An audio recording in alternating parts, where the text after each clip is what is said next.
sa salary calculator naman. Lalagay ulit natin. Employee name, Glenn, basic salary. Basic salary natin. Magkano ba salary ngayon? 600. Overtime hours. Lagyan natin ng 1 hour. Ito. Ganun lang ulit, kagaya ng sa student info, naglagay tayo ng name, salary, and overtime hours dito na para makapag-input si user. Tapos dito naman sa overtime, yung overtime, each overtime kasi nagko-contain ng 150 pesos or 150. Then ita-time siya doon sa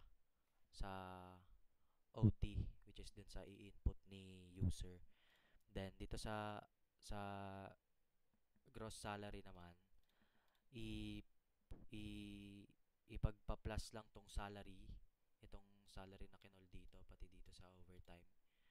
Ipagpa-plus lang sila, tapos yung tax equals nito is yung in-input ni ay yung lumabas dito sa gross salary, yung total nitong salary plus overtime. Tapos ita-time siya sa 0.12. Then yung net pay, which is yung salary mismo ng ni ni tawag dito, ni employee, i-minus naman dito yung